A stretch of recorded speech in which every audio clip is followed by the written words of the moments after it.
민법에서 뭐 하나를 다시 펴보냐 그러면은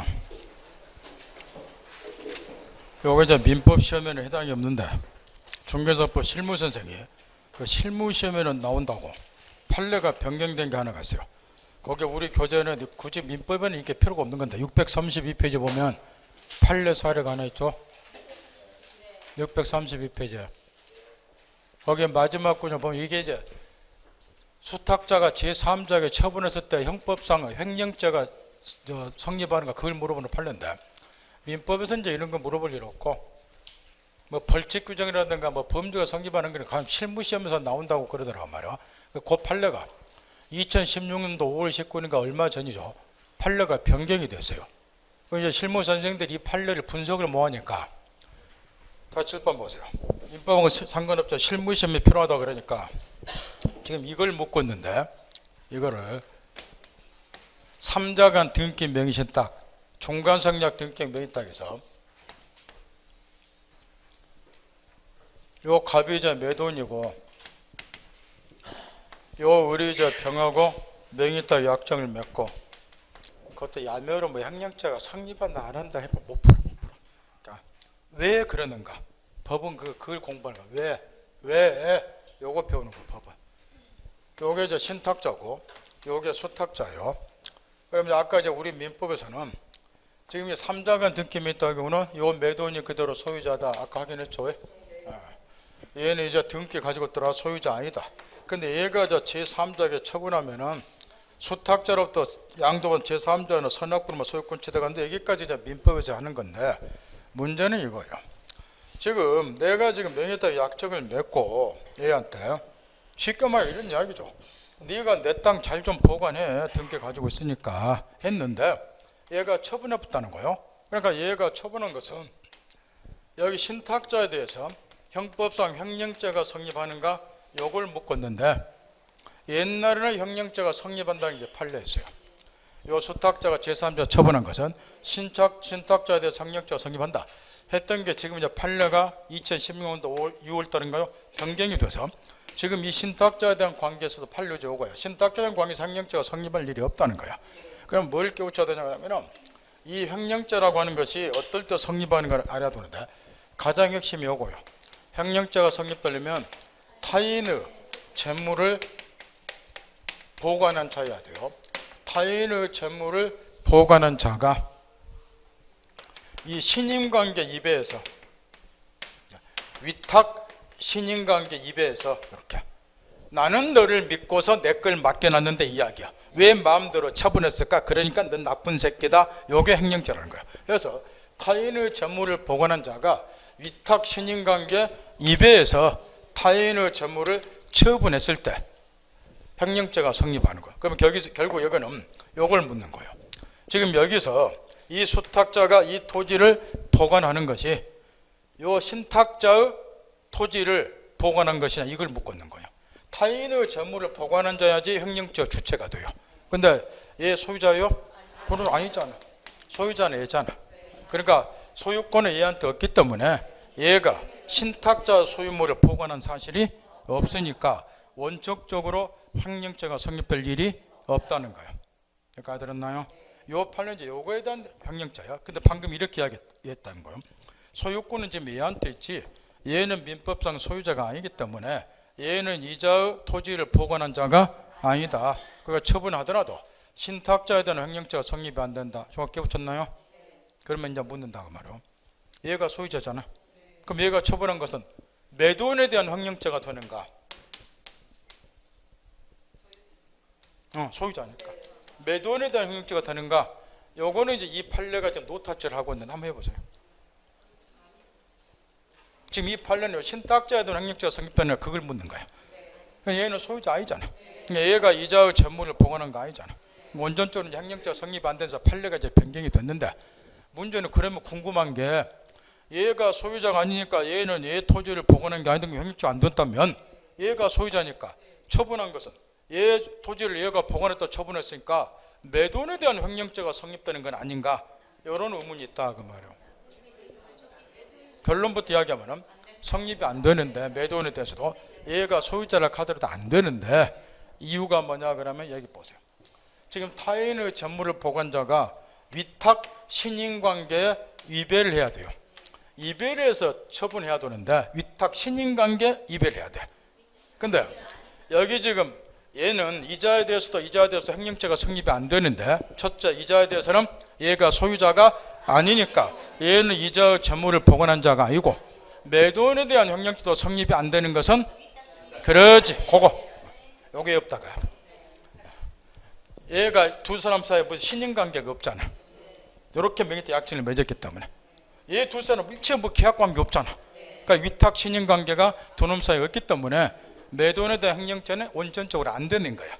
그러니까 이런 거는 의문을 가질 필요가 없어. 그래서 판례에서는 그거는 노타 체포인 거야. 당연한 거니까. 근데 이제 판례가 옛날에 신탁자에 대해서 행령죄가 성립되고 봤는데 이거 민법 논리하고 배치가 돼본다는 거야. 민법에서 얘 소유자 아니잖아요. 그 민법하고 형법이 배치가, 형법에서는 옛날에 얘를 이자에 대한 행령죄로 봤다는 것은 얘를 뭐로 봤다는 거요? 그러지. 얘를 소유자로 봤다는 거 형법에서. 그 민법하고 안 맞아 불잖아. 그러면 이제 대법원에서 왜 판례를 변경시키냐면 이걸 따져본 거예요. 지금 민법하고 형법에서는 이제 판례가 달랐다는 거. 우리 민법에서는 얘는 소유자가 아니고 얘가 소유자라고. 근데 과거 형법에서는 이자에 대한 행령죄가 성립된 거 봤으니까 소유자를 누구로 봤다는 거예요? 얘를. 그러니까 이자의 재물을 보관한 자니까 처분하면 이자에 대한 행령죄가 성립한다. 그 옛날 판례였다고 말이야. 그게 이제 이번 2006년 바뀐 거고. 그 왜 바뀌었냐 그러면은 누가 소유자인가 따지는 것은 당연히 어디에서 할 일이야? 그러지. 민법 말고 형법 말고 민법에서. 민법이 주가되는 거야.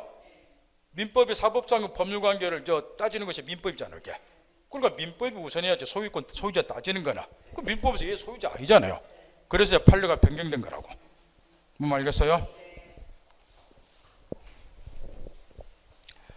그 다음에 법은 알고 공부하면 너무 재밌는 거예요. 안 그래요? 그 항상 이유를 따지는 연습을 하라고 말이에요. 그 다음 집합금으로 소유및 관리에 관한 법률. 요거는 이제 한 문제가 보통 나오는데 법이 개정이 되고 그러면 두 문제 나온 해도 있었는데 요즘에 통상 한 문제가 나와요. 근데 민사특별법 중에서 법조문 숫자가 가장 많은 것이 집합금으로 소유 및 관리에 관한 법률이에요. 물경 법조문이 66개나 돼요. 근데 그게 이제 1항, 2항 또 세부적으로 들어가면 엄청나게 길어버려. 따라 집합금으로 소유 및 관리에 관한 법률 법조문을 전부 다 여러분들이 2차 과목 공법책처럼 교재에 써놓게 되면 아마 50페이지가 넘을 거예요. 집합금물법 법조문만 10개 놔도. 근데 한 문제 맞추려고 그런 쌩뚱 쌀 일 없으니까. 따라서 제낄 거는 제껴버리고 어쩌다 한 번씩 나오고 그런 거는 시험에 중점에서 나온 것들 위주로 정리를 좀 해보라고 말이요. 물론 이것도 전문 외움 따라서 문제 못 풀어요. 요즘은 이제 판례들이 많이 나오기 때문에. 좀 알아들어요? 먼저 집합금이 왜 제정이 됐는가 그거는 설명 안 해도 다 할 거이고, 원래 이제 이런 아파트 같은 집합금을 있어서 여기에 401호 밑에 얘가 301호 구분소자 상호간의 상린관계는 단독 건물보다도 훨씬 더 엄격하게 적용이 돼야죠. 여기 위에 층에서 조금만 시끄러운 밑에 놈 살 수가 없잖아. 단독 건물이 웬만큼 소음 내뿜어도 견디지만, 따라서 집합 건물에 있어서 구분소자 상호간의 상린관계는 이런 단독 건물보다 훨씬 더 엄격하게 적용이 돼야 됨에도 불구하고 과거에, 그러니까 84년 이전에는 이런 아파트 같은 집합 건물에 있어서 구분소자 상호간의 상린관계를 규율하기 위해서 우리 민법에다가 조문을 딱 한 개를 두었어요. 그게 민법 215조예요. 이게 뭐냐 그러면은 아파트 같은 복도라든가 예벽이라든가 옥상처럼 집합 건물에 있어서 공용 부분은 구분소자 전원 후 공유로 추정한다. 이 규정을 딱 하나 뒀어요. 근데 옛날에는 아파트 같은 집합 건물이 별로 없었기 때문에 이게 뭐 사회적으로 문제될 일이 없었고, 따라서 민법 215조 한 개만 있더라도 별로 문제가 안 됐는데 70년대 말부터 아파트 같은 집합 건물이 엄청나게 건축이 되다 보니까 이 조문 하나 가지고는 얘네들끼리 싸우는 거를 다 막을 수가 없더래. 구분소상으로 상린관계를 규율할 수 없더라는 거죠. 아파트가 많이 건축이 되니까 끊임없이 싸우잖아. 401호, 501호 새끼들 싸우고 위에서 공간 거른다고 또 내려가다 뭐 칼부림 나와서 신문에 보면 뭐 싸우고 맨날 그러니까. 그래서 이제 어쩔 수 없이 84년도에 아파트 같은 집합 건물에 있어서 구분소자 상호간의 상린관계를 규율할 필요성 때문에 특별법을 하나 만들 수밖에 없었고, 그게 여기에 나와 있는 집 앞 건물의 소유 및 관리하는 법률이고, 따라서 이제 민법 215조는 조문 찾아보면 지금도 법전에 있어요. 215조가. 그 요거는 이제 사실상 조문은 남아 있지만 여기에 적용될 일이 없어. 그래서 사문화됐고, 이제는 이런 경우는 요 집 앞 건물 특별법이 우선 적용이 된다. 요 배경 딱 이해하고, 먼저 시험 걸려서 구분 소유권 전유 부분을 목적으로 하는 소유권이 구분 소유권 왼쪽 읽으면 되고, 우측에 구분 소유권의 성립 요 대목에서 시험 문제가 쏟아져 나와요. 특히 이 경우에 판례가 최근에 또 변경된 게 있기 때문에 이 부분은 집중적으로 점검을 해야 되는데, 일단 구분 소유가 성립되려면 물리적으로 구조상 이용상의 독립성이 있어야 돼요. 그거 모르는 사람은 제일 밑에 방가로 47번에 구조상의 독립성이 뭐고 이용상의 독립성이 뭐가 예의 들어서 읽어보면 되고, 상시로 다 아는 이야기니까. 그 다음에 이제 뭐가 있어야 되느냐, 제일 위에 동그라미 1번 구조상 이용상 독립성이 있어야 된다. 그 다음에 이제 동그라미 2번에 보면은, 자 일단은 이래 이제 구분 소유 객체가 되려면 구조상의 독립성이 있어야 돼. 근데 아파트 같은 이러면 다 아니까 생각을 해보세요. 아파트 같은 집 앞 건물은 내가 301호를 분양받았다. 처음부터 이렇게 구조상으로 구획이 돼서 분양이 되죠. 301호, 301호 딱 구조상으로 바닥, 벽, 천장 요걸 기준해서 딱 구획이 돼 있잖아. 이렇게. 근데 상가 같은 경우는 옛날에 보면 상가 집 앞 건물 이런 경우는 내가 똑같이 301호를 분양받다 하더라도 아파트처럼 이렇게 딱 301호 딱 아주 견고하게 이렇게 딱 벽치고 301호 그다음 300 이렇게 분양받아요? 아니잖아. 그냥 층만 딱 나누어졌어요. 옛날에 보면은 요 구획이 안 돼 있잖아. 그러다 보니까 이 상가 점포 경우는 옛날에는 구분 등기가 허용이 안 됐었다는 거야. 어떻게 등기를 했어요? 한동 건물 전체에 대해서 지분 등기를 한 거예요. 내가 300으로 분양받았으면 전체 내 지분이 얼마다? 이렇게. 근데 거래 실제를 보면 이게 독자적으로 거래 목적으로 삼아서 거래하잖아요. 거래할 때 불편한 거예요. 그러다 보니까 집합건법을 개정을 해서 다음과 같은 일정 요건을 갖추면 상가 점포 경우도 구분 소유 목적으로 삼도록 하자. 등기법상 구분 등기가 가능하도록 허용을 해주자. 그래야지 거래할 때 편하다. 해서 이제 그 요건을 두고 있는데 기억니은 디귿 그 요건이에요. 딱 보면은 시험에 딱 내기 조건처럼 보이죠. 근데 시험에 안 내니까 제껴버리면 된다. 그러면 애울 필요 없다. 무슨 이야기냐 그러면은 거기 기억본을 보면은 이제 건축법 여러분 공법 지식을 좀 떠올려보세요.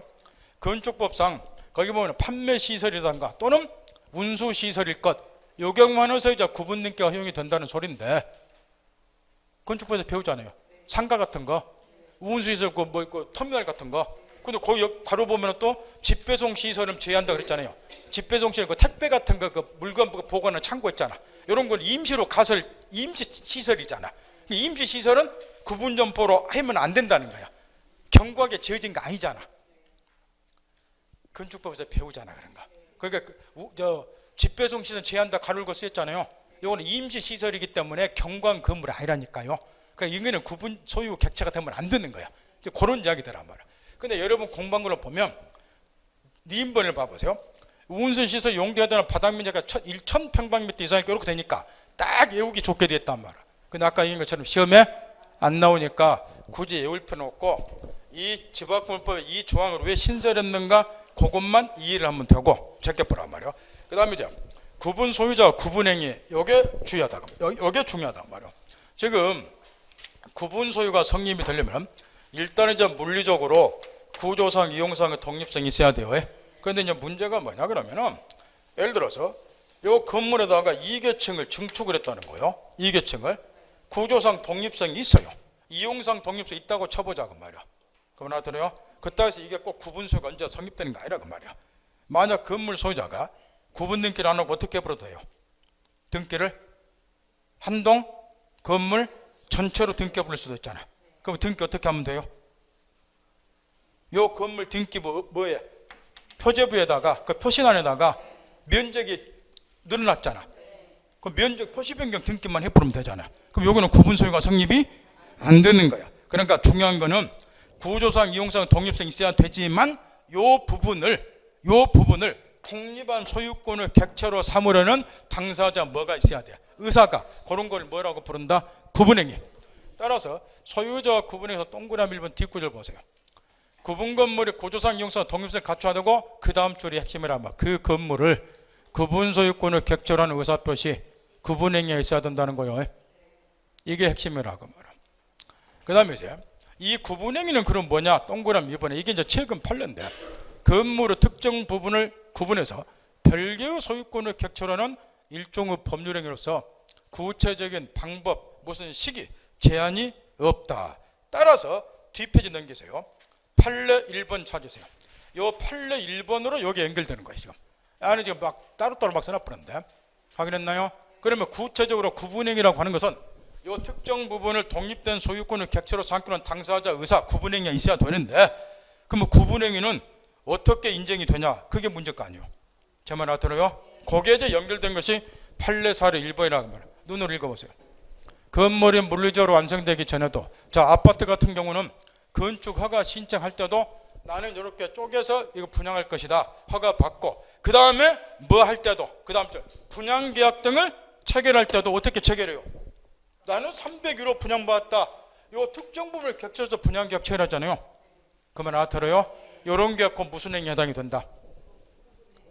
이런 걸 통해서 구분행위 존재를 인정할 수 있다 그 이야기예요. 그 말 알아듣겠나요? 이해했다 치고 집에 가서 꼭 읽으세요. 그 다음에 그 이후 항동의 건물 세 번째 줄에 구분행위에 상하는 구분 건물이 객관적 물리적으로 완성이 되면 그 다음 줄의 핵심 포인트 그게 이제 판례가 변경이 된 거예요. 아직 그 건물이 집합건축물 대장에 등록되거나 등기부에 구분 건물로 등기가 안 되더라도 그 시점에서 구분 소유는 뭐한다? 성립한다. 이 판례가 이제 어떻게 바뀌었냐 그러면 옛날에 이제 구분 소유 성립 시점을 언제 구분 소유가 성립되는가와 관련해서 우리 판례가 집합건축물 대장에 구분 건물로 뭐한 시점, 등록한 시점에서 구분 소유가 성립한다. 이게 옛날 판례였어요. 근데 지금은 뒷골랑 게 뭐로 되어 있어요? 등록할 필요도 없고 등기부에 구분 건물로 등기할 필요도 없이 뭐만 있으면 물리적으로 구조상 이용상의 동성 같은 건물이 완성이 되고 그 다음에 이 부분을 소유 독립된 소유권을 객체화하는 당사자 구분행위만 있으면 굳이 건축물 대장에 등록할 필요도 없이 등기할 필요도 없이 구분 소유가 성립한다. 이미 시험에 나왔지만 앞으로 계속 나와요. 판례가 변경됐기 때문에. 그 다음 다시 그 위에 동그라미 3번 봐보세요. 이거는 옛날에 주로 나왔던 아까 다 가르쳐준 거 판례였고 소유자가 동그라미 3번 기존 건물에 맞춰진 등기를 증축한 건물 현황에 맞춰서 아까처럼 이렇게 2층을 이렇게 증축했다 이런 이야기 이렇게 기존 건물에다가 증축을 해서 증축한 건물 현황에 맞춰서 항동의 건물로서 증축으로 난 건물 표시 변경 등기를 했다 이렇게. 그러면 구분행위가 있어요 없어요? 없잖아. 요거를 지금 독립된 소유권을 객체화하는 당사자 의사가 없잖아요. 그 기존의 건물 등기보다가 건물 면적이 늘었다 표시 변경 등기 해버렸으니까 이런 거는 한동 건물 전체로 등기를 한 거니까 구분소를 하는 당사자 의사가 있다 없다? 없다. 그러니까 구분소가 성립될 일이 없다. 그런 판례 요거는. 지금은 이제 이런 거 뭐 추접스러운 거 낼 일도 없겠지만. 그 다음 공용 부분. 요거는 여러 번 몫인데 거기 왼쪽에 보면 법정 공용 부분 또는 당연 공용 부분이라고 하는 게 있고 우측에 보면 그 법정 공용 부분을 똑같은 이야기예요. 당연 공용 부분 이렇게도 이야기를 한다고 말이에요. 그 다음에 우측에 보면은 규약상의 공용 부분, 규약 공용 부분 이런 게 있는데 왼쪽에 법정 공용 부분은 거기에 들어오는 걸 보면 알다시피 누구나가 쉽게 이게 공용 부분이라는 걸 알 수가 있는 거예요. 이게 예를 들어서 전유부로 통하는 복도, 계단 또 우측에 보면은 전유 부분 외의 건물 부분 지붕, 옥상, 뭐 계단, 복도 또는 전유분에 속하지 않는 건물의 부속물, 전기수, 가스, 뭐 배관 이런 것들 누구나가 공용부는 쉽게 알 수 있기 때문에 시험에서 요즘에는 잘 안 물어보지만 옛날에 자주 물었더니 동그라미 3번. 동그라미 3번. 요거는 누구나가 공용부라는 걸 쉽게 알 수 있기 때문에 이거를 따로 독자적으로 거래할 수 없다는 것은 명백하기 때문에 굳이 등기부에 등기할 때 공용부분이라는 취지를 등기할 필요 없다. 그 이야기요. 거꾸로 규약 공용 부분은 그 반대예요. 동그라미 2번에 예컨대에서 옷자리에 있으니까 고치시고 아파트 단지 내의 이웃이 고치세요. 유치원이겠죠. 유치권이 아니라 유치원. 또는 뭐 노인정, 독서실, 아파트, 경비니금, 건물, 뭐 공동 창고, 공동 화장실 쭉 예의 듣다시피 이런 것들은 물리적으로는 당의 집 앞 건물 건물하고 독립한 별도의 건물이기 때문에 독자적으로 거래의 목적이 될 수 있는 것들이에요. 근데 이게 이제 독자적으로 거래의 목적이 될 수 있다 보니까 요걸 거래를 해버리면 제3자가 불치고 손을 입을 수가 있다는 공용분양 사실을 모르는 사람들은. 그러니까 이거는 반드시 뭐 하시라? 동그라미 3번 그러죠. 거기에 차이점. 공용부분은 취지를 등기부에 등기를 꼭 하시라. 그 차이점만 딱 점검하고, 그 다음에 공용부분은 계속해서 구분수자 전원 후 공유에 속한다. 동그라미 1번 10조 1항 점검 딱 하고, 지분은 그가 가지는 당연히 전유 부분의 면적의 비율에 따를 것이고, 그 다음에 이제 2번도 자주 물어보는데 여기 전유 부분하고 공용 부분에 대한 지분은 분리 처분하면 안 되겠죠. 따라서 동그라미 1, 2번 점검하고, 그래서 이제 시험에서 자주 인용한 것이 동그라미 3번. 전유 부분하고 공용 부분에 대한 지분은 분리 처분이 불가능하기 때문에 전유 부분에 대한 등기만 보면 공용 부분에 대한 지분은 누가 가지고 있는가 쉽게 알 수 있잖아요. 그러니까 공용 부분에 관한 물권의 득실 변경은 등기가 필요가 없다. 요게 물권법 시험에도 나온 바가 있어요. 물권법 시험에서 이거 어떻게 나왔을 것 같나요? 물권법 시험으로 바꾸면 그거 3번이 13조 3항이 공용 부분에 관한 물권의 득실은 등기가 필요 없다 그랬으니까 180? 그러죠. 187조와 관련해서 물권법 시험에 출제가 되고 바꿔서 뭐 이런 건 나오면 틀릴 사람 없겠지만, 그 다음 이 대지 부분도 워낙에 중요하니까 점검 따박따박 잘해야 돼요. 여기 대지도 이제 법정대지 또는 당연대지가 있고 규약대지가 있는데 그건 읽어보면 되고 뭐 시험하고 상관없으니까. 그 다음에 일반 단독 건물도 마찬가지지만 이런 전유 부분을 소유하기 위해서도 대지에 대한 권리를 당연히 가지고 있어야 되는데 그 대지에 대한 권리를 대지 사용권 그래요. 집합건법에서는 이때 시험과 관련해서 제일 밑에 2번 여기에 판례 입장인데 제일 밑에 대지 사용권은 대지에 대한 소유권인 경우가 대부분이겠지만 예컨대 분양업자가 대지를 남으로부터 빌린 다음 그러니까 지상권에 임차권 취득한 다음에 거기에 건물 지어서 분양했다. 그러면 대지 사용권은 대지에 대한 소유권이 아니라 지상권이나 채권에 불과한 임차권일 수도 있다는 거예요. 대부분 그런 대지에 대한 소유권이야. 그거 딱 점검하고, 우측의 핵심이 그 20조예요. 이것도 마찬가지예요. 전유 부분하고 이걸 소유하게 한 대지 사용권의 일체성을 띠기 때문에 원칙 분리처분 못해요. 그런데 요거는 위에가 있어요. 거기 20조 2항에 뒷꿀랑지 봐보세요. 다만 규약으로서 달리 정한 경우는 그러하지 아니한다. 분리처분이 가능하니까 이걸 항상 염두에 둬야 되는데 요거하고 구별해야 될 게 하나가 있어요. 지금 방금 앞에 나왔다시피 여기 전유 부분하고 방금 앞에 공용 부분에 대한 지분이 나왔었죠. 요것도 일체성을 띠니까 분리처분 못해요. 그 다음에 여기 전유 부분하고 이걸 소유하게 한 대지 사용권이 나왔죠. 요것도 원칙은 분리처분이 안 되는데 요거는 왜 갔어요? 규약 등에서 달리 정하면은 요 대지 사용권을 전유 부분과 분리처분할 수 있다는 거예요. 그런데 위에 거 공용 부분의 지분은 전유 부분하고 절대로 분리처분이 불가능해요. 구별해야 돼요. 구별할 수 있겠나요? 그 다음 거기 이제 20조 그 3항에서 제2항 법문의 분리처분 금지는 원칙은 분리처분이 불가능하니까 그 취지를 등기하지 않으면 선의로 물건을 취득한 제3자에게 대하여 뭔다.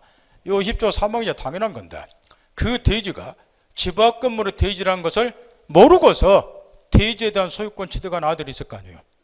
그죠? 근데 실제로는 이게 분리처분이 불가능한 대지 사용권이더라는 거예요. 근데 그걸 모르고 취득했다는 거예요. 그럼 제3자에게 불치고 손해를 줄 수 있으니까 분리처분 금지가 되는 게 그 취지를 반드시 선의 제3자를 보호하기 위해서 뭐 하시라? 등기해야 돼요. 등기가 되셔야지 그런 토지는 매수를 안 하겠죠. 아, 이 토지는 집 앞 건물의 대지구나. 그러니까 내가 매수하면 안 되겠구나. 요리 될 거라고 말이요. 그런 다음에 동그라미 1번 판례, 이것도 지금 판례를 다 압축시켜 놓다 보니까 제가 그것만 읽어 결론만 지금 시험에 나오는 구절만 지금 아가 좀 따가지고 지금 써놨는데 눈으로 읽어보세요. 그 동그라미 판례가 그 뭐 이겠는가? 전유물과 대지 사용권은 원칙 분리처분 뭐한다. 분리 처분하게 되면 그 처분 행위는 무효다 그 이야기인데, 그 다음 밑에 보면 이를 위반한 대지 사용권의 처분은 법원의 강제 경매 절차한 것에도 무효다 이렇게 돼 있죠. 그 뭔 말인지 알겠어요? 이거? 하도 여러분이 토막식으로 단답식으로 외우는 걸 좋아하니까 거기에 맞춰서 결론만 지금 외워놨는데, 자 7번 보세요. 지금 이걸 묶었는데 여기에 401호 전유 부분 구분 소유자가 갑이고 그럼 이 전유 부분을 소유하게서 갑은 당연히 대지 사용권을 갖겠죠. 이렇게 규약 등으로 달리 정하지 않는 한 양자는 분리 처분 불가능한 거예요. 그러면 이제 이렇게 되는 거예요. 여기에 갑이라는 아가 A로부터 1억 원을 빌렸는데 돈을 못 갚았다. 그래서 A가 전유 부분을 경매 처분했다 말이야. 지금 듣고 있죠? B가 낙찰을 받았다. 그러면 얘는 401호 전유 부분에 대한 소유권만 취득한 게 아니고 뭐 또 얘한테 넘어오겠죠? 분리처분 불가능한 대지 사용권도 얘가 취득하겠죠. 낙찰자가. 알아듣나요? 이건 분리처분 안 되니까. 그런데 이 경우에 이제 경매 법원에서 이게 원칙인 거예요. 전유 부분을 낙찰받은 애가 뭐 또 같이 취득해야 되는 거예요. 대지 사용권도 같이 취득해야 된다 이 이야기인데, 집행법원 경매 법원에서 전유 부분은 A한테 낙찰시켜주고 법원에서 대지 사용권은 B 말고 C한테 분리 처분해 불고, 이런 거는 법원에 의해서도 허용돼서는 안 된다는 거예요. 낙찰자가 전유 부분을 낙찰받았으면 이 전유 부분을 낙찰받은 자가 뭐 또 같이 취득하라고 해줘야 된다. 대지 사용권도 그 이야기라고 말이에요. 이해할 수 있겠죠? 그 다음 거기 이제 동그라미 이번에 보면은 이런 소리가 쓰였는데, 여러분이 이제 등기법을 떠올리세요. 등기법에서는 대지 사용권은 용어를 사용 안 하고 대지권이라는 용어를 쓰죠. 그 등기법상 용어죠. 대지권은. 근데 왜 대지권이라는 용어를 쓰나요? 등기부가 좀 특수성이 있죠. 집합 건물의 경우는. 예, 그러죠. 여기 지금 등기부가 전유 부분하고 대지 사용권을 분리 처분하면 안 되니까, 여기 있으면 안 되니까 이 분리 처분이 불가능하도록 하기 위해서 등기부가 뭐 특색이 좀 있잖아요. 일반적인 토지하고 건물은 등기부가 건물 등기부, 토지 등기부 따로 편제되지만 집합 건물과 이렇게 해버리면 전유 부분하고 대지 사용권이 분리 처분돼 버리잖아요. 이거를 막기 위해서 등기부가 어떻게 되고 있어요? 토지 등기부가 사실상 폐쇄가 되죠. 토지 등기부. 그래서 건물 등기부만 편제되는데 이 건물 등기부에 대지권 등기도 같이 해버리잖아. 분리처분 뭐하도록. 이때 이 대지 사용권이 두 종류가 있어요. 뭐가 두 종류가 있냐 그러면, 원칙에 각에서 전유 부분하고 분리 처분이 불가능한 대지 사용권이 있겠죠. 그 다음에 규약 등에서 달리 정하면 뭣도 가능하고 분리 처분이 가능한 대지 사용권도 있겠죠. 이때 전유 부분과 분리 처분이 불가능한 대지 사용권을 대지권이라고 불러요. 그러면 등기법에서는 왜 대지권이라고 부를까요? 원천적으로 분리 처분이 불가능하도록 등기부가 편제되잖아. 그래서 대지권이라고 부른다고 말이야. 그래서 대지권은 등기법상 용어라고 말이야. 자, 그런 거는 내가 말 안 해도 상식으로 알고 있어야 돼요. 그다음 그 밑에 판례와 관련해서 관련 판례 1, 2, 3 다 우리 시험에 나온 기초니까 점검을 해야 되는데, 2번, 3번이 물권법에서 나오는 판례고 2번, 3번 판례는 이제 이야기고, 그건 아주 간단한 거니까 여기 보세요. 지금 이제 원칙이 전유 부분하고 대지 사용권은 분리 처분이 불가능하잖아요. 그럼 우리가 물권법에서 이런 걸 공부를 했어요. 이런 거를 저당권의 효력은 주물에만 미치는 게 아니고 종물에도 효력을 미친다. 동일한 이유로 종된 권리에도 저당권으로 미친다. 여기 나오잖아요. 저당권 시험에. 그러면 여기 이 원리가 집합 건물과도 똑같이 적용이 돼요. 또 갑이 400일로 소유자고 여기에 A 앞으로 근저당을 설정해주고 돈을 빌렸다. 그러면 저당권의 효력은 전유 부분을 미치는 게 아니고 전유 부분을 소유하기 위한 대지 사용권, 여기 이제 종된 권리죠. 대지 사용권에도 저당권 효력이 미친다는 거. 그러니까 얘가 전유 부분을 경매 청구하면 아까 이야기한 것처럼 낙찰자는 전유 부분에 대해서 소유권만 취득한 게 아니라 종된 권리, 대지 사용권에 얘한테 넘어온다. 이런 논리요. 여기가 종된 권리니까 이걸 가압류했을 때도 마찬가지야. 가압류력은 전유 부분에 미치는 게 아니고 종된 권리는 대지 사용권을 미친다? 이런 이야기. 2번, 3번 판례가 읽어볼 필요도 없어. 이거는 종된 권리에 저당권 여기 미친다. 감정을 미친다. 이 판례들인가. 문제는 1번 판례를 이해를 잘해야 된다. 1번 물어보면 다 틀리고 나와요. 1번. 여기 지금 1번 판례면 2번, 3번은 학교권에 들어간 사람이 다 맞춘다. 그 말은 거나. 1번 판례는 다시 칠판을 보세요. 이것도 지금 판례를 대폭 지금 줄여놔 버렸는데, 판례를 지금 줄여놔 버렸는데, 지금 이 A라는 사람이 분양자요. 아파트를 분양하는 분양자. 이 갑이라는 사람이 수분양자요. 내가 401호 전유 부분을 분양받았다고 가정을 하자. 그 말. 그럼 이제 잘 아시는 것처럼 칠판 봐야 돼요. 실력 늘리고 싶은 선생 설명할 때 빵꾸 나도록 칠판 보면 설명 들으세요. 정말로 부탁하는데. 그래야 여러분 지적 수준이 올라가요. 마인드가 형성이 되고. 이 갑이 401호를 분양한 수분양자인데 얘가 이제 분양대금을 다 완납을 했어요. 완납을. 그런 다음에 이제 매매 형식을 통해서 여기 전유 부분 401호하고 이걸 소유하게 한 대지 사용권을 취득을 했는데, 문제는 건물이 완공이 되면 여기 401호 전유 부분에 대해서는 수분양자에게 바로 소유권 이전 등기가 격려가 돼요.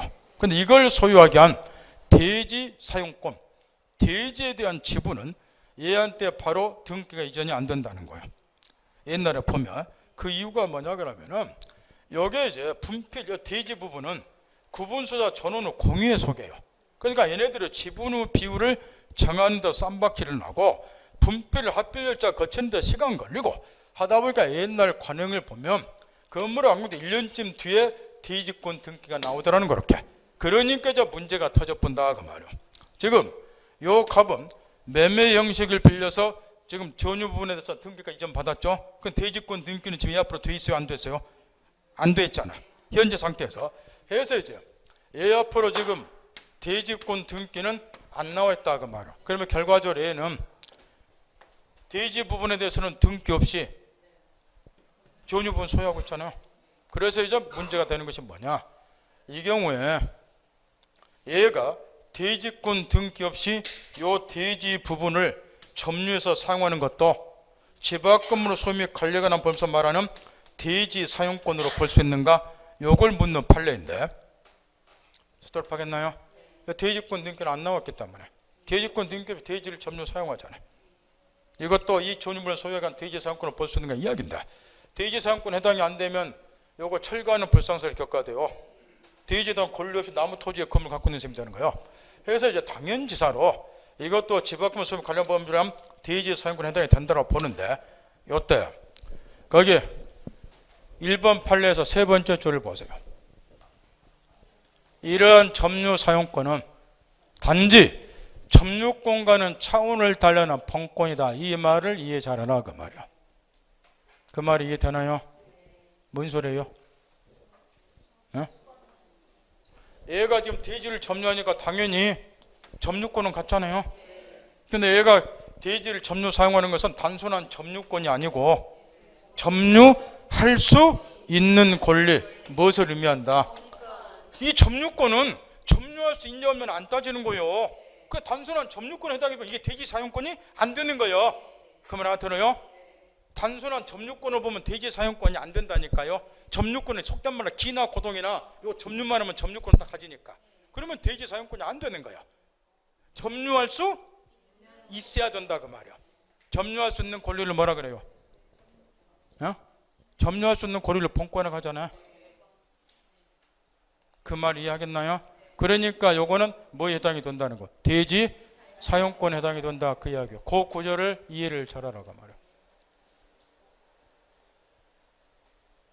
점유권하고 본권은 구별할 줄 알아요? 전혀 달라요. 그 다음 거기 밑에 요 한동 건물을 소유하는 부분, 요거는 이제 공유지만 분할 청구가 허용이 안 된다. 제일 밑에 8조 읽어보면 되고, 공유권을 공유라 하더라도 분할에 허용되지 않는 것이 몇 개있네요. 그게 집합금은 요 8조하고 그 다음에 또 어떤 것도 안 되고, 집합금에서 공용 부분도 분할이 허용이 안 되죠. 그 다음에 또 민법에 또 하나가 있잖아요. 공유지만 분할 허용 안 되는 거. 집합금법에 2개가 있고. 집합금에서 공용부분 복도라든가 아파트 예배 옥상 분할 총괄 안 되잖아요. 그 다음에 요 대지분도 분할 총괄 안 되잖아. 민법에 또 하나 있다니까요. 민법에 저 상림권에 나와 있어. 경계선상에 설치된 경계표 담 구거는 상린자 공유에 속하나 분할 허용이 안 되죠. 요 3개 민법에 나와 있잖아. 정리 딱 하고. 그 다음 거기 저 뒷페이지 거기 267조 지금부터 있는 대로 집중하세요. 지금 민법 267조가 지분 후 탄력성에 관한 규정인데 267조가 공유에서 기초문제 물어볼 때도 시험에서 인용이 잘 되지만 이게 집합금법에서도 아주 중요해요. 여기 267조는 이거예요. 예를 들어서 갑이 지분 3분의 1 칠판 보라니까요. 그 읽어봐도 이해 못하도록 쓰여있어. 그 3줄 읽으면 알겠어요? 그거? 에? 설명을 또 설명 들으라니까요. 우리가 제대로 설명해 준 선생 찾기 힘드니까 대한민국에 설명할 때 설명 들으세요. 설명할 때. 지금 267조 민법, 이 조문 자체가 일단 민법 시험에서 자주 기초로 나오고, 이게 지금 지분 후 탄력성을 말하는데, 현재는 예를 들어서 이 세 사람이 공동 소유 공유를 하고 있지만, 이게 언젠가는 뭐로 복귀가 돼야 돼요. 언젠가는 언제까지나 공유로 놔둘 수는 없으니까 언젠가는 단독 소유로 복귀가 돼야 된다. 그래서 두게 된 것이 267조 지분 후 탄력성 규정인데, 예를 들어서 이 갑이라는 사람이 공유되는 갑이 상속인 없이 사망을 했어요. 또는 자기 지분을 포기를 했어요. 그러면 원래대로 하면은 우리 민법 절차에 의하면은 일정 절차를 거쳐서 이자의 지분 3분의 1은 어디로 기속이 돼야 돼요? 국가에 기속이 돼야 되겠죠. 그러면 이게 단독 소유로 복귀하기 어렵다는 거예요. 그래서 이제 우리 민법 267조에서는 공유자 중 1인이 상속 없이 사망하거나 지분을 포기하면 그자 지분은 국가에 기속되는 것이 아니고 다른 공유자에게 지분의 비율로 분속 나누어진다. 그럼 이자들의 지분이 이렇게 증가가 되겠죠. 그러다가 얘한테 또 이런 일이 있게 되면 이렇게 가니까 단독 소유로 복귀한다. 이런 이야기인데 이 267조가 집합건물의 공유관계인 대지 부분에는 적용이 안 된다는 거예요. 이유가 뭐냐 그러면 방금 내 이렇게 이야기했어요. 원칙 규약 등에 달리 정하지 않는 한 전유분하고 이걸 소유한 대지사용권은 분리처분할 수 없다. 이게 원칙이라고 말이에요. 그런데 지금 아파트 하던 집합건물의 경우에 갑이 400일로 구분 소유자예요. 요거는 요 전유 부분은 얘 단독 소유예요. 단독 소유. 이건 알아듣죠? 그러면 얘가 만약에 상손 없이 사망하거나 이 구분 소유권을 포기하면 요거는 날짜없이 단독 소유니까 어디로 갔느냐?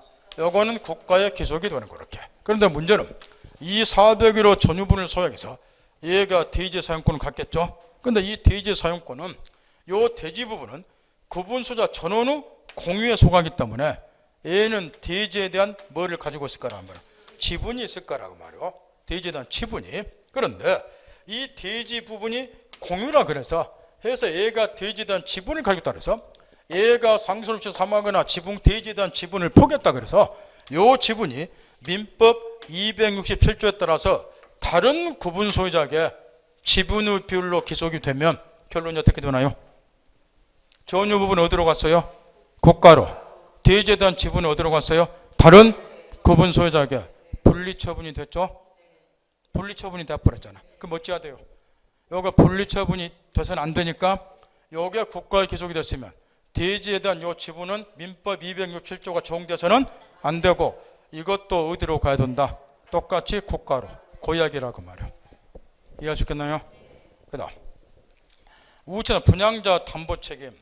이것도 요즘에 집합금에서 자주 물어봐. 특히 이건 또 개정도 얼마 전에 됐기 때문에 이 부분도 있는 대로 신경을 써야 되는데 분양자 담보 책임 부분도 다행스럽게 우리가 매매에서 담보 책임을 엊그저께 공부를 했으니까 차이점을 좀 염두에 두고 공부를 하면은 틀릴 일은 없을까 싶은데 지금 이런 걸 묻는다 맞죠? 여기 401호를 갑이 분양을 받았다. 수업 분양자. 분양받았더니 여기에 건축상 하자가 있더라. 건축상의 하자가. 건축이 잘못돼서 뭐 삐뚤음에 지어졌다든가 뭐 벽에 균이 있다든 건축상에 하자가 있더라. 그러면 요 수 분양자도 누군가인가 책임 묻자. 요게 이제 분양자 담보 책임이에요. 그러면 이 분양자가 예를 들어서 A다. 그럼 A한테는 당연히 담보 책임을 물을 수 있는데 왜 이렇게 하자가 있는 아파트를 나한테 분양했냐 그 이야기죠. 내용파겠나요? 이제 하나만 본다고 말이요. 우리는 민법에서 담보 책임을 매매에서 배우죠. 그런 다음에 매매 담보 책임하는 규정이 다른 유상계약의 경우도 그대로 준용이 되죠. 기환이나 임대차에도. 그러면 여기 저 분양자 담보 책임의 경우도 민법 매매 담보 책임이라는 규정이 적용이 되는가? 이걸 먼저 생각을 해봐야 되는데, 매매는 이미 있는 건물에 대해서 재산권을 이전해주는 계약이죠. 소유권 넘겨주는 이렇게. 근데 요거는 건물을 지어서 지금 분양하잖아요. 그러니까 요거는 민법으로 말하면 매매가 아니라 뭐하고 가장 비슷해요. 건물 뭐 지어줘서 이렇게 뭐 하는 게 있잖아. 도급이죠. 도급. 각과 을의 도급.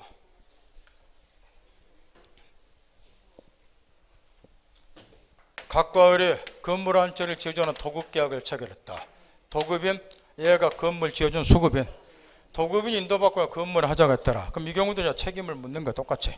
이게 저 도급에 있어서 요 수급인에게 담보 책임을 묻죠. 얘가 지었으니까 왜 하지 않는 건물을 지어줬냐고.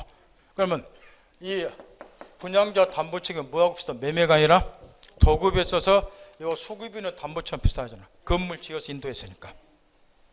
따라서 뭔 전제를 하자. 민법 매매가 아니라 도급에 있어서 수급인의 담보 책임이라는 규정이 준용이 된다. 이해했나요? 그 다음 책으로 돌아가서 거기 지금 담보 책임과 준용 규정에서 동그라미 1번 찾나요? 수급인의 담보 책임이라는 규정이 준용이 된다. 매매 아니에요. 그 다음에 동그라미 2번 이 재계약금법 이게 구조인데 분양자 담보 책임을 묻는 것은 건축상의 하자에 대해서 담보 책임 묻는 거예요. 따라서 대지 부분의 권리상의 하자에 대해서까지 담보 책임을 묻는 것이 아닌데 지금부터 물어본단 말이에요. 이게 우리 시험에 사례 문제로 출제가 됐는데 다시 읽으세요. 재계약금으로 써서 담보 책임은 건축상의 하자에 대해서 책임 묻는 거예요. 건물이 잘못 지었다는 게 이런 경우. 대지 부분의 권리상 하자에 대해서까지 담보 책임 묻는 것이 아니다 이렇게 되어 있죠. 그럼 이제 물어본단 말이에요.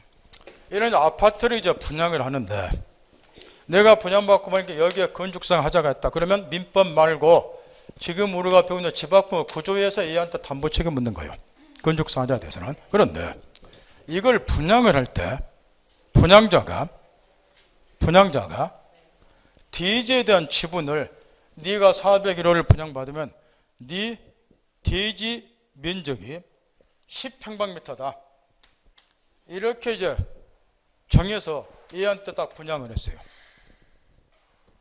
대지 면적은 네 거는 10평방미터라고 10평방미터 딱 지정을 해서 분양을 딱 했는데 공유 대지 면적을 이렇게 공유 대지 면적을 지정해서 지금 분양을 했다는 거 10평방미터로. 근데 인도받고 측량을 해보니까 8평방미터밖에 안 되더라. 대지에 대한 면적이. 영파겠나요? 이제 요게 이제 우리 시험에 이제 출제가 된 거예요. 사례 문제로. 요 경우에는 먼저 집합건물법 구조에서 담보 책임을 분양업자가 물을까요? 아니면은 무슨 민법을 적용시켜서 책임을 물어야 될까요? 고르세요 일단. 눈치만 빨라도 객관식은 10점은 묻고 들어가요. 이게 만약에 집합금에 적용되면 내가 굳이 쌩통 싸면서 이렇게 설명 안 해줬겠죠. 이 경우는 지금 집합금을 구조에 따라서 담보 책임 물을 때는 건축상 하자에도 담보 책임 묻는 거예요. 그러니까 대지 부분의 권리상 하자에 대해서는 담보 책임 못 묻는 거예요. 그러나 이 경우는 집합건물법 구조가 적용되는 것이 아니고 무엇으로 돌아간다? 일반법인 민법으로 넘어가는 거예요. 그럼 이거는 민법 몇 조가 적용된 것 보세요. 공유대지 면적을 10평방미터로 지정을 해서 분양을 했는데 실제로 얼마밖에 안 되더라? 800회. 그럼 이게 이제 민법이 이 경우는 적용이 되는데 민법이 몇 조가 적용될 것 같아요? 이게 뭘 같아요? 그래야지. 오늘 처음으로 머리를 금방 안 해요. 대단하시네. 처음으로 맞아요. 그게 시험에 나왔다면 사례로. 이 경우는 집합권 구조가 아니라 민법에 적용되니까 이건 대지 부분은 권리상 하자라는 말, 건축상 하자가 아니고 그 집합권 구조가 구조 적용적 문제 풀면 정답이 아니야. 이거는 민법 574조 수량을 지정한 매매에서 뭐가 부정한 경우 수량이 부정한 거 요걸로 책임을 묻는다고 말이요. 요게 이제 사례 문제가 나왔다는 거예요. 이해할 수 있겠죠? 그다음 동그라미 3번 다 시험에 나온 건데 다시 또 잠깐만 칠판을 보자고 말이요. 이게 이제 시험에 나온 이유가 있어요. 아까 이런 이야기를 했어요. 지금 이 분양자 담보 책임은 매매가 아니라 도급에 있어서 도급하고 똑같으니까 여기가 수급인이다. 그럼 하자가 쓰면 도급인은 건물 지은 수급인한테 책임을 묻겠죠. 요리 됐건데 여기 우리 민법 668조 단서에 보면은 어떤 것이 나왔냐 그러면 이런 게 나와 있어요. 668 단서에 보면 이게 도급에 관한 규정인데 일단 이 건물을 지은 도급계약 체결했는데 건물이 일단 완성이 됐다는 거예요. 건물이 완성이 돼서 완성이 되면은 설사 도급계약 목적을 달성할 수 없을 정도로 하자가 중단한다 하더라도 원래 그렇게 되면 도급계약을 해제하죠. 얘가 야 이 새끼야 왜 그런 엉터리 같은 건물 지었느냐, 나 도급계약 해제하려는데 너 가져가라 이렇게 해야 되는데 계약의 목적 달성 없으면 하자가 중단하니까 그럼 도급계약 해제해야 될 거 아니에요. 그럼 건물 얘가 인도받을 필요 없잖아요. 근데 우리 민법 668조 단서에는 뭐라 되느냐, 이렇게 건물이 일단 완성이 되면은 그 하자가 계약의 목적을 달성할 정도로 중단하다 하더라도 도급인은 도급계약을 해제할 수 없다 이렇게 되어 있어요. 왜 그러냐 하면 이유가 있어요. 민법에서는 왜 그럴 것 같아요? 원래 이 건물은 도급의 특성상 얘가 필요해서 주문한 거잖아. 그렇잖아요. 근데 이거 하자다 해서 계약 해제하면 이 건물은 수급인이 가져가야 돼요. 그럼 원래 이 건물이 얘한테 필요 없는 거잖아. 이런 사정을 감안해서 일단 완성이 되면 해제 뭐 한다는 거. 그런데 이제 거기 동그라미 3번 판례를 보세요. 왜 이게 우리 시험에 나왔겠는가? 거기 뭐라고 되어 있어요? 집합 건물은 뭐 후에도 완공 후에도 수분양자는 하자로 해서 계약의 목적을 달성할 수 없으면 민법과 달리 분양계약을 뭐 할 수 있다? 해제할 수 있으니까 시험에 나온다고 말이에요. 그럼 왜 분양자 담보책임 해제할 수 있을까요? 그럼 이렇게 되는 거예요. 보세요. 요 갑이 수분양자예요. 상식적인 이야기라고 말이에요. 요 갑이 수분양자라고 말이에요. 인도받고 뭐냐 건축상 하자가 아주 중대해서 분양계약의 목적을 달성하면 하자가 중대해요. 그럼 나 이거 분양받을 필요 없잖아. 그래서 분양계약을 얘가 해제할 수 있다. 그런 게 시험에 나오는 건데 민법과 반대이기 때문에 왜 그러면은 집합 건물의 경우는 요 분양계약을 해제할 수 있다고 보느냐고 말이에요. 해제했다. 요거 이제 분양자가 가져가죠. 그럼 얘는 뭐 하면 돼요? 하자를 뭐해서 보수해서 재분양할 수 있잖아. 분양계약 경우는. 그러니까 거꾸로 되어 있다고 말이야. 그래서 시험에 묻는 거고. 그 다음 동그라미 4번 다 시험에 나온 기초니까 자 매매를 또 떠올리세요. 저번 주에 배웠으니까 매매 담보 측면의 규정은 임의 규정이죠. 따라서 당사자가 뭐가 있으면 특약이 있으면 매도인의 담보 책임을 면제시켜주거나 강경시켜주는 것도 허용이 돼요. 그 말 듣겠나요? 그런데 동그라미 4번 봐보세요. 뭐라고 됐는가? 분양자와 시공자의 담보 책임을 관한 이 법과 민법의 규정보다 매수인 수분양자를 말하죠. 수분양자 매수인에게 불리한 특권 효력이 없다. 가로 열고 닫고 강행 기준으로 되어 있도록 되어 있죠. 여기에 민법하고 차이점이에요. 왜 그럴 것 같나요? 만약에 여기 집합 건물에 있어서도 분양자 담보 책임의 규정이 임의 규정이라고 가정하면 대개 분양자는 대기업이죠. 그럼 미리 뭐 해버려요? 지네들의 책임을 회피하기 위한 특약 미리 맺겠죠. 그럼 이게 유효가 돼버리잖아.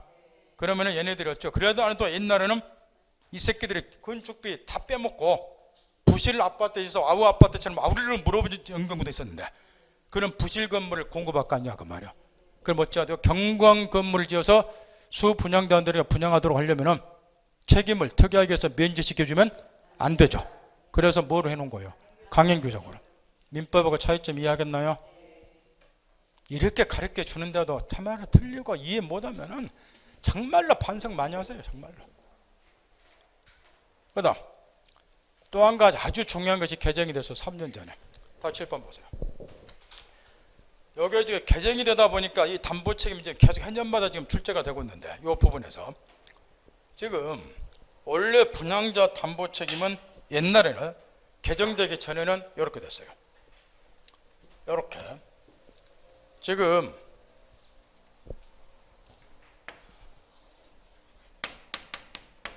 요 갑이 수분양자, A가 분양자.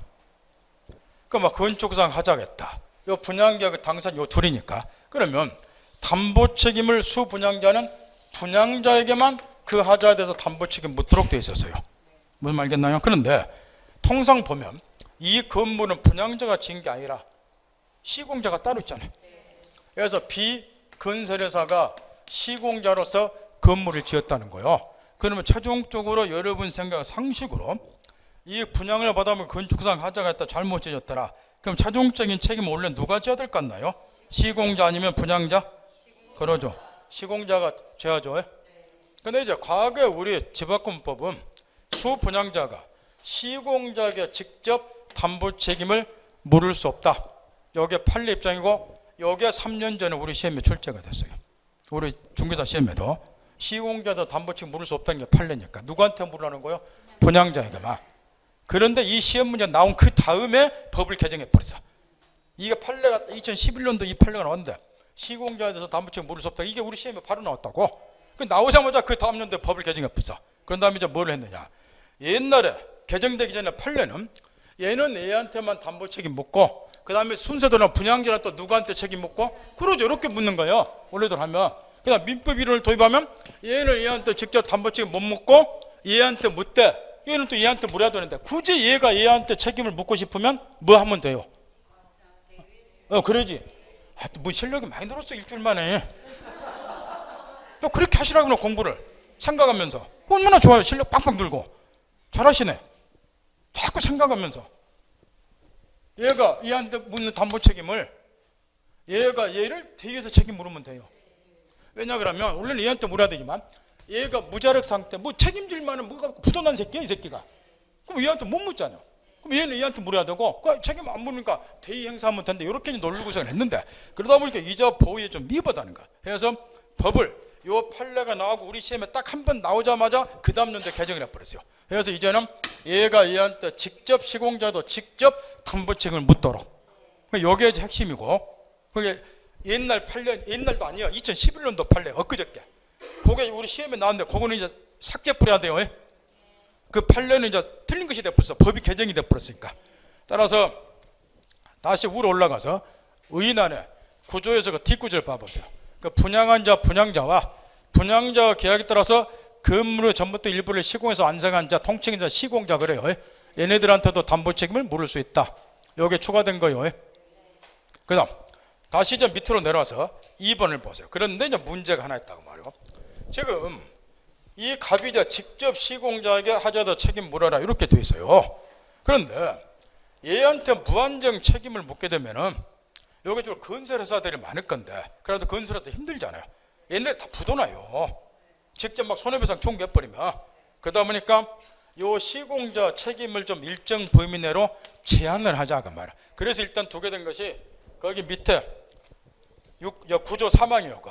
시공자 담보 책임 중 손해배상 책임은 분양자에게 회생절차기 신청, 파산 신청, 해산, 무자력 또는 그 밖에 이에 준하는 사유가 있는 것만 지며 확인했나요? 여기 무슨 말일까요? 아니요, 쉽게 해보세요. 얘가 이제 얘한테 담보 책임으로 직접 손해배상 청구하려면은 제한을 좀 받는단 말이야. 어떤 거면 얘한테 바로 손해배상 청구를 하는 거야. 요 분양자가 뭐 했을 때? 그랬지, 알거지 됐을 때. 고소리 알거지. 알거지란 말은 없지만 분양자에게 회생절차 개신청, 파산 신청, 해산, 무자력 또는 그 밖에 이에 준한 사유가 있는 경우 그러니까 분양자가 알거지 되었다. 이런 거는 얘한테 손해배상 청구 뭐 하니까 얘한테 직접 손해배상 청구하라 이렇게 제한을 한다고 말이야. 무슨 말겠나요? 그 다음에 마지막 구절. 시공자가 이미 분양자에게 얘가 이미 분양자에게 손해배상 해줘 버렸어. 이런 경우는 얘한테 배상 청구 다시 하면 안 된다는 거예요. 그러니까 책임의 범위를 좀 제한시키자는 거예요. 무제한 책임을 인정하면 안 되고 물론 이제 책임도 이 시공자가 수분양자에게 지는 담보 책임은 얘가 분양자에게 지는 담보 책임의 범위 내에서 얘한테 책임지는 거예요. 원래대로 하면 이렇게 책임지는 거니까. 그 다음 뒤에 넘겨서 그 존속기간과 기산이라서 그 담보책임 그 존속기간 관련해서는 먼저 건물 건축법상 주요 구조부 및 지방공사 하자는 존속기간이 10년이에요. 기산점은 밑에 봐보세요. 2번에 언제부터 저 10년 이내에 이런 권리를 행사하는가. 거기 뭐 전유 부분은 부분 소유자에게 인도된 날, 공용 부분은 사용검사나 사용용 승인일을 기산점으로 해서 10년이에요. 그 다음 위로 올라가서 그 외의 하자에 대해서는 5년의 범위 내에서 대통령령으로 정하는데 그 밑에 보면은 5년 뭐 3년 이 들어졌죠.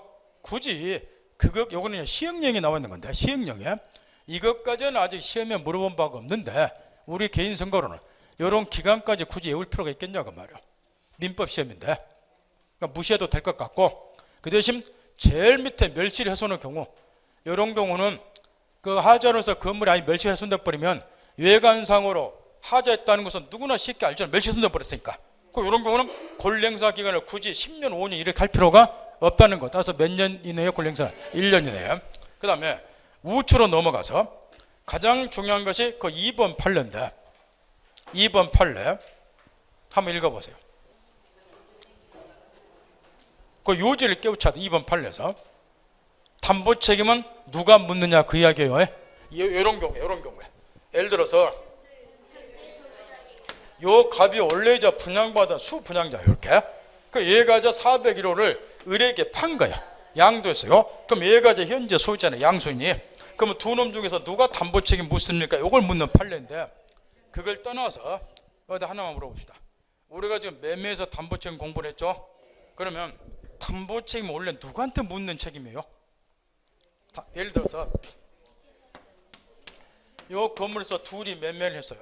인도분과 하자가 있다고. 그 매수는 얘한테 책임 묻잖아. 무슨 이야기 하려고 하냐 그러면 담보 책임은 원래 계약의 당사자 사이에서 인정되는 책임인 거예요. 요 둘이 계약 체결했는데 네가 나한테 팔았지 않냐 그 이야기죠. 그 하자가 쓰니까 계약의 당사자는 당신이 책임을 지셔야 됩니다. 이런 이야기라고 말이야. 그 담보 책임은 원래 이게 기본 원칙이야. 계약의 당사자 사이에서 인정되는 책임이에요. 그럼 보세요. 이 경우에 분양계약의 당사자는 요 둘이잖아.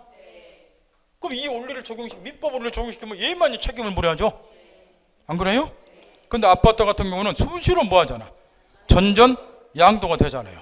근데 분양계약의 당사자가 얘라 그래서 민법 원리에 따라서 당사자의 당사자 당신만 책임 물어라. 그럼 얘들이 권리 구제가 안 되는 거예요.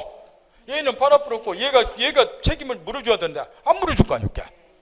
그래서 집합 건물에서 담보 책임은 분양계약의 당사자가 아니라 뭐가 핵심이다? 현재의 소유자. 현재의 소유자. 요게 특징이라고 말이야. 그래서 그 특징을 시험에서 물어본다. 물론 출제가 됐고 이미. 그러니까 민법을 떠올리면서 원래 담보 책임은 계약의 당사자 간에 한해서만 발생되는 책임이나 집합 건물에서 분양계약 담보 책임은 분양계약의 당사자뿐만이 아니고 현재의 소유자에 양도됐을 때. 그래서 이제 그 특징 때문에 시험에서 묻는 것이고 그 2번하고 3번이 그에 관한 판례예요. 그 다음 1번 판례는 임대아파트 있잖아요. 여기 이제 나중에 분양 전환이 된 거야. 이런 경우도 하자가 있으면 담보 책임 물을 수 있느냐 이야기인데 당연히 담보 책임 물어야 되겠죠. 그게 그 1번 판례였고 임대에서 분양으로 전환된 임대아파트 경우에도 하자가 있으면 담보 책임을 똑같이 묻는다 그 이야기예요. 다만 이제 뭔만 조심하시면 되냐 그러면은 요 경우 이제 언제부터 계산해서 담보 책임을 묻는가 그게 문제인데 거기 뒷구절을 보면 뭐라고 되어 있어요? 임차인이 그 건물을 뭐한 때부터 그러죠. 인도받은 때부터 그때부터 담보 책임을 물을 수 있다고 기간이 기산이 돼요. 그것만 신경 쓰면 되고 그 다음에 분양자 그 밑에 관련 읽어볼 필요도 없어요. 뒤에 넘겨서 구분 소유자가 권리무에서 전유분에 대한 권리무도 읽어볼 필요도 없고 상식적인 이야기니까 거의 시험에 안 물어본다고 이야기야. 여력이 있어 한번 읽어보고 그 이제 공용 부분에 대한 권리무는 이제 신경을 좀 써야 되는데 곧잘 물어보기 때문에 먼저 그 지분은 이제 다 아시니까 읽어보면 되고 그 전유 부분의 면적의 비율에 따라서 지분이 정해지고 우측에 넘어가서 2번을 보세요. 요거는 이제 민법하고 차이점이니까 하나를 신경을 써야 돼요. 집합 건물에서 589페이지 제일 위에 2번 민법에서는 우리가 일반적인 이제 공유를 민법에서 공부를 하는데 자 여기 지금 갑의 지분 2분의 1, 을의 지분 2분의 1 공동 소유 공유를 해요. 이렇게 그러면 공유물은 어떻게 사용 수익가 나요? 각 공유자가? 그렇죠. 지분 후 비율에 따라서 공유물 전부를 사용하는 거예요. 핵심 포인트는 지분 후 비율이라고. 근데 집 앞 건물에서 공용 부분은 공용부분 구분소자 전원 후 공유에 속하잖아요. 그럼 이것도 공유잖아.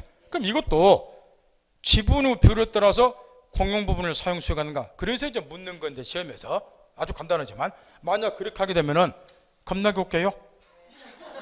아파트 복도 공용 부분이잖아요. 갑은 24평 살고 을은 48평 살면 지분 후 비율에 따라 공용 부분을 사용하면 을이 두 번 걸어 다닐 때 갑은 한 번 걸어가고 이래야 돼요.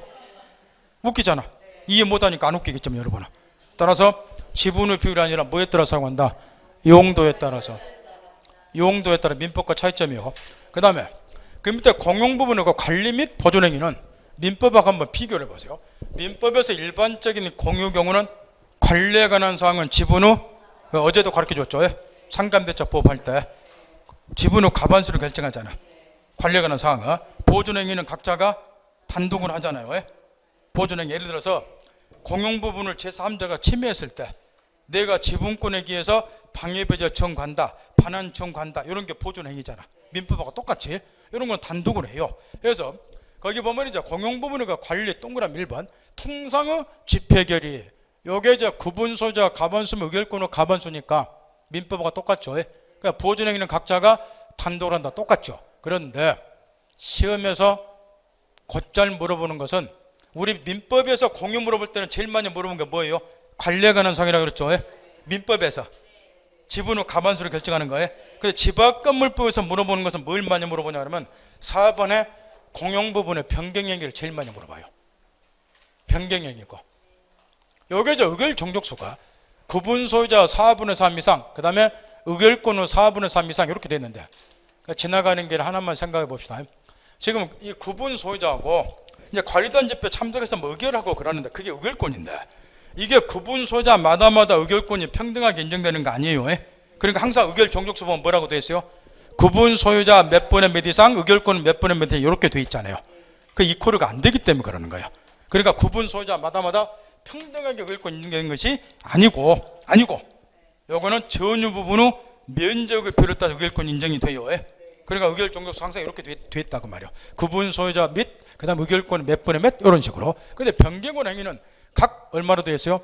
4분 후 3으로 되어 있고 다만 다음 어느 하나에 해당하는 것은 통상의 집회길에 가반수의 찬성을 얻으면 되는데 그게 이제 기억 니은이고 공용 부분을 개량을 위한 것으로서 지나치게 많은 비용이 드는 것이 아닌 경우 이런 경우는 변경을 시키더라도 공용 부분을 더 좋게 만드는 거니까 이런 거는 빨리빨리 의결해서 빨리빨리 고치는 게 낫잖아요. 그래서 가반수를 하자 그 이야기고 그 다음에 니은번에 여러분도 아주 낯설은 게 하나 들어갔는데 관광진흥법 제3조에 따른 휴양 콘도미니엄이 있죠. 콘도 요거를 이제 여러 사람이 공동소유 공유를 하는 경우 자 콘도 같은 걸 한번 떠올려보자 아마로 요거는 여러분이 거주하고 있는 주거용 건물과 달리 주거용 건물의 소유권 개념이 확실하죠. 근데 콘도 같은 거는 일시적으로 여행 가서 몇 박 며칠 살고 그냥 오는 데잖아요. 이렇게. 근데 그 콘도 같은 것을 여러 사람이 공동 소유한다고 생각을 해보세요. 근데 그것도 이제 공동 소유를 하니까 콘도 같은 것도 뭐 400이로는 갑이 400은 우리 막 분양받고 막 그러잖아요. 이렇게. 공동 소유를 하는데 요거는 소유권 개념이 희박해요. 그러다 보니까 무슨 의결을 하고 사람들 뭐라 해도 안 모여. 이런 것도 관광지 콘도가 있단 말이에요. 소유자는 서울 같은 데 있고 모일 수가 없는 거 이게. 그런데 관광산업을 진흥을 시키려면 변경에 관한 행위, 뭐 증개축 같은 걸 쉽게 할 수 있어야 되잖아. 안 그래요? 그래야 관광객이 올 거 아니에요. 이렇게 해서 관광산업을 진흥시킬 목적에서 이런 콘도미니엄 공용부분 변경하는 사항도 4분의 3이 아니라 그렇죠. 요건을 완화시켜 놓은 거예요. 과반수로. 대충 파악했나요? 그 다음 그 밑에 이제 판례가 중요한데 1번 판례가 이게 이제 뭐냐 그러면 지금부터 이제 있는 대로 집중하세요. 지금 몇 년 전에 언론에 하도 보도가 됐기 때문에 주로 이제 수도권에서 이 아파트 같은 집합 건물을 끝버가면 다 헐어불고 재건축하고 이러다 보니까 사회적 낭비가 크더라는 거예요. 그죠? 그러다 보니까 아파트 집합 건물의 경우에는 뭐를 허용을 해줬어요? 몇 년 전에 수직 몇 층 더 올리는 거 수직 증개축을 허용을 해. 수직 증개축 리모델링 하는 거를 요거를 허용을 해줬고, 그 주택법인가요? 여기 주택법이 규정이 됐잖아요. 주택법이 이게 도입이 됐어요. 그죠? 그런데 이제 문제는 주택법은 글자 그대로 주거용 건물에 적용되는 법이에요. 근데 1번 판례 앞구절 한번 읽어보세요. 뭐라고 되어 있어요? 예, 요게 상가 건물이요. 근데 이제 뭐가 하나가 문제가 생겨버렸냐 그러면은 이게 계속 언론에 엄청나게 보도가 됐어요. 집 앞 건물, 아파트 같은 집 앞 건물의 경우는 수직 증개축으로 허용을 하자. 굳이 다 헐어버리고 뭐 재건축하고 그러지 말고. 그래서 이걸 허용을 하다 보니까 주택법에 도입을 했는데 이걸 자꾸 언론에 듣다 보니까 상가 건물 구분 소유자들이 요거 상가요 고팔 나왔다비 우리도 뭐 하자고 그러지 이계층 올리자고 증개축 하자고 이제 이 사람들이 논의가 이루어진 거예요. 언론 자꾸 떠드니까. 그러면 지금부터 문다고 말이요. 이건 상가 건물로 되어 있죠. 그러면 이 경우는 증개축에 관한 수직 리모델링에 관한 주택법 규정이 이 경우에 적용이 된다 안 된다? 이건 상가. 그러면 이 수직 증개축에 관한 주택법 규정이 요거는 지금 상가요. 여기는 적용이 그러지 안 된다. 이걸 먼저 깨우쳐야 돼. 안 되겠죠? 그런데 이제 문제는 뭐냐 그러면 우리가 공부를 하고 있는 집 앞 건물의 소유에 관련한 법률은 집 앞 건물에 관한 일반법의 성질을 가져요. 그래서 요거는 주거용 건물 아파트는 물론이고 상가 건물 집 앞 건물은 요 법은 적용이 된다고. 집 앞 건물법 지금 우리가 배우는 거나 주택법은 뭐에만 적용되지만 주거용 건물에만 적용되는 법이지만 그러면 요거는 상가 건물이니까 주택법 일단 적용이 안 된다. 그러면 이제 민법이 아니라 집 앞 건물 소유에 관련한 법률이 여기에 적용이 돼야 되겠죠. 근데 증개축을 2계층 했잖아. 그 이게 변경이 됐잖아요. 그러니까 이제 여기서 소송이 붙은 게 뭐냐 그러면은 요거는 주택법 규정이 주택법이 근데 요거 수직 증개축 리모델링 할 때 의결 종족수 어떻게 돼 있어요? 그게 뭐 개정됐다며요.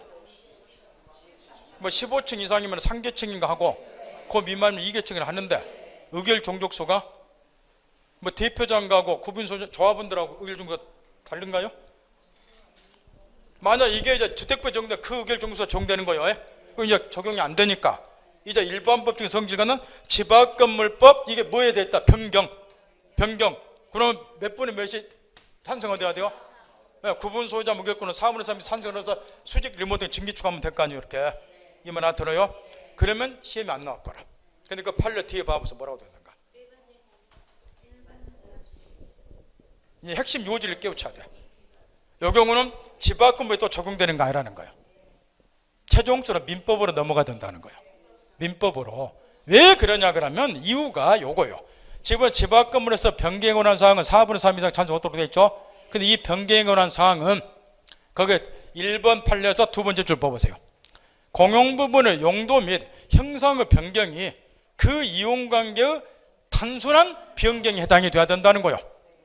뭐 그냥 뭐 층 이렇게 2계층 올려가지고 구조상으로 변경이 되고 이런 거는 여기 변경행위 범위를 넘어서는 거라 그 말이야. 그 말 알아듣겠어요? 그러니까 요거는 집 앞 건물법도 적용되는 것이 아니라는 거야. 집 앞 건물 변경원 행위는 이런 구조상으로 변경되는 것을 의미하는 것이 아닌 거야. 단순한 형상 변경을 말한다는 거야. 지금 알아들어요? 그러니까 요거는 결국 어디로 넘어가야 된다는 거예요? 그렇지. 최종적 1번 민법으로. 그럼 민법은 이제 또 달라진다고. 민법에서는 공유물의 처분 및 변경은 그러지. 오케이. 공유자 전원의 동의하도록 돼 있어. 이 요거 얻어야 된다는 거야. 왜 이게 중요한지 아시겠어요? 그게 4분의 3의 찬성을 얻어서 수직 몇 개층 올려서 리모델링 하냐? 전원의 동의 없느냐? 하늘과 땅 차이예요. 그 요거는 집 앞 건물 적용이 안 돼. 그 순서대로 하셔야 돼. 상가 건물인가 주택법도 적용이 안 된다. 근데 이 변경행위는 단순한 현상 변경을 넘어서는 거이기 때문에 집 앞 건물법도 적용이 안 된다. 그리고 최종적으로 뭐가 적용된다? 민법. 그게 4분의 3이 아니라 그러지. 전원의 동의 얻어서 수직 리모델링 증개축에도 상가 건물이니 집에 가서 나 같으면 공법도 한번 찾아볼 것이고 주택법과 비교를 딱 가르쳐 주니까 체계를 잡아서 이게 법 체계가 이렇게 되는구나 딱 하면 실력이 일취월장할 것 같고 느낌상으로 그 변경행위는 원래도 시험에 많이 나온다. 이 판례가 또 아주 중요하기 때문에 더 변경권 행위는 신경 써야 돼요. 그다음 뒤에 거기 6번 요게 이제 옛날에 시험에 무지하게 쏟아진 거예요. 6번이니까 공용분해가서 발생한 채권의 승계. 요게 이제 우리 시험에 여러 번 출제된 건데 우선 그 조문에서 꼼꼼히 하나를 좀 읽어봐야 되고 공용분해가 발생한 채권을 위해서 공유자가 자 핵심은 공용부분이에요. 공용부분에 관해서 다른 공유자들에서 가지는 채권은 특별 승인에도 행사할 수 있다. 공유자가 뭐에 관해서? 공용부분에 관해서 다른 공유자들이 가진 채권. 그럼 이게 뭐가 있는가? 대표적으로 관리비 채권 같은 것이 여기에 해당된다는 거. 무슨 얘기냐 그러면은 여기 저 401호 소유자가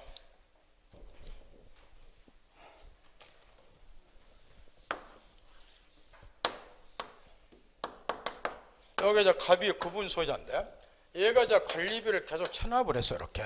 그러면 여기에 저 구분 소유자 공유자들이 많이 있을까요? 이렇게. 그러면 이 다른 공유자들이 요 공유자 구분 소유자 갖는 채권이 관리비 채권이라고 말이에요. 그러면 얘가 관리비를 체납을 했고 그 상태에서 401호를 예를 들어서 을에게 매각을 했다. 요 매수인 같은 사람이 흔히 말하는 특별 승계 또는 이게 경매에 들어가서 관리비 체납할 정도 되면 쫄딱 망했다는 소리죠. 경매 들어가서 요 을이라는 사람이 낙찰을 받았다. 경락인 이런 사람은 특별 승계죠. 그러면 결국 이 조문에 의하면은 이 공유자에 대해서 다른 공유자가 갖는 채권은 이자의 누구에 대해서 행사할 수 있다? 특별 승계도 행사할 수 있으니까 이자의 체납 관리비를 누가 승계받아야 된다. 요 낙찰자라든가 매수인이 승계받아야 된다. 그 이야기요. 체납 관리비를. 요게 동법 18조인데 요게 이제 아파트 같은 경우는 별로 사회적으로 문제가 안 돼요. 근데 과거에 언론에 보던 걸 보면은 상가 건물의 경우는 관리사무소에서 별로 관리를 안 하다 보니까 이 체납 관리비가 사건 신문에 보던 것이 3억짜리도 있어요. 3억짜리. 근데 그거를 낙찰을 받은 거예요. 그러니까 관리사무소 이 낙찰받은 애한테 이 사람의 체납 관리비가 3억이니까 당신이 3억 물어라. 그래갖고 이게 사회적으로 엄청 논란이 된 사건이에요. 근데 28절 정치면 얘가 물어야 되잖아. 여기 승계 받으니까. 그래서 논란이 됐는데 법조문이 좀 뭐라고 되냐면 전부에 대해서 얘한테 행사하는 것이 아니고 공용 부분에 관해서만 따라 이자 체납 관리비 중에서 전유 부분에 관한 것은 빼고 공용 부분에 관한 체납 관리비만 얘가 승계 받아야 된다. 그 절반 정도 되겠죠. 이렇게. 그럼 물어야 된다는 거예요. 그 말 듣겠나요? 그러니까 이 아파트 같은 거 이런 거는 이제 별로 문제는 안 돼요. 관리비 체납한 사람 별로 없으니까. 근데 상가 건물 같은 거 매수하든가 낙찰받을 때 필수적으로 확인할 게 뭐다? 전 구분 소유자의 체납 관리비 등이 있는가? 이걸 꼭 확인하셔야 돼요. 이제 공용 부분에 가는 것만 승계를 받는다 하더라도 그다음 이게 이제 몇 번 시험에 나오다가 거기에 이제 가로친 2번 판례요. 그러다가 가로친 3번 판례가 하나 추가됐어요. 그 연체로까지 승계되는가? 요거는 승계되는가? 아니다. 요게 이제 출제가 됐고 그 다음에 이와 관련된 판례로서 판례 사례 2번을 보세요. 2번 판례가 나왔는데 이게 이제 그 다음에 또 추가된 요거는 출제가 안 됐어요. 요 판례는 이제 뭐냐 그러면은 요걸 말하는 거예요. 지금 얘가 이제 관리비를 체납을 한 거예요. 이 상태에서 요거를 을에게 매각을 했어요. 이렇게 을에게. 그럼 원래 이제 얘가 이제 이자 공용 부분에 대한 체납 관리비 승계를 받아야죠. 그런데 얘가 다시 병에게 또 매각을 한 거예요. 그럼 현재 구분 소유자가 병이에요. 그러면 현재 구분 소유자 병 얘는 이자 체납 관리비를 당연히 얘가 승계를 받는데 문제는 요 중간에 끼었는 현재 구분 소유자가 아니죠. 얘도 그러면 전 구분 소유자 체납 관리비를 얘하고 같이 책임을 져야 되는가? 요걸 묻는 판례예요. 거기에 판례 내용을 보면 제일 밑에 두 번째 줄을 봐보세요.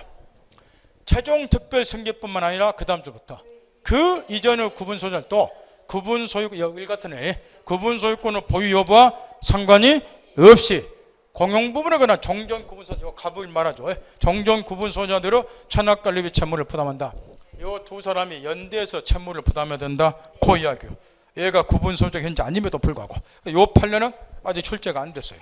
따라서 요 18조에 관련된 것이 과거에 많이 물어봤는데 시간이 없으니 이 정도 알아두고 그다음 의무 위반자에 대한 조치는 85년 이후로 한 2번 나왔을 거예요.